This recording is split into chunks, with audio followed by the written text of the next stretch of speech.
আসসালামু আলাইকুম রহমতুল্লাহি ওবরাকাতু। এনায়েতুল্লাহ আব্বাসী বলতেছে, যদি জুমার খুতবা বাংলাতে হয় তাহলে তাকে ডোরা মারতে হবে।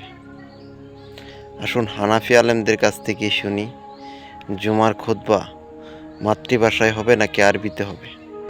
জুমার খুতবা আরবিতে হবে নাকি বাংলায় হবে?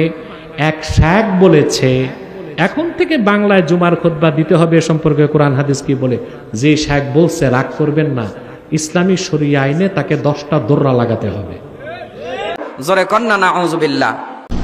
এর উত্তর হচ্ছে যে আপনার ওলামাই মাদিনা তাদের মত হইল যে খুতবা নিজস্ব ভাষায় হবে। এমন কোন ভাষায় খুতবা দেয়া জায়েজ নয় যেই ভাষা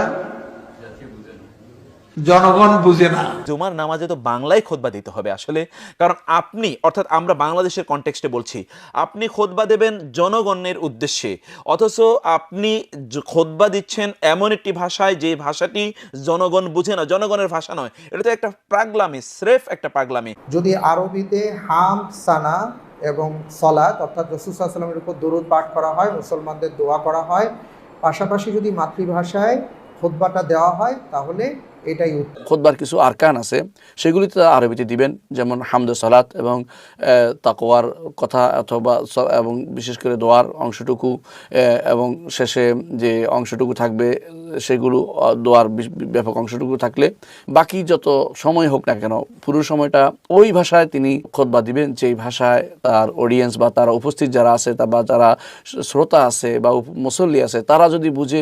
তাহলে আল্লাহ যে বলছেন জুমার খুতবাকে জিকরুল্লাহ উপদেশ, তো উপদেশ তো বুঝলেন না, তাহলে কেমন উপদেশ হলো আপনাদের? বোঝা গেছে না যায়নি? কি বোঝা গেছে? তাহলে বোঝা যাচ্ছে যে জুমার খুতবাটা এমন ভাষায় হইতে হবে যেটা বাংলা ভাষাভাষীদের জন্য উপদেশ হইতে পারে। সেটা কোন ভাষায় হইতে হবে?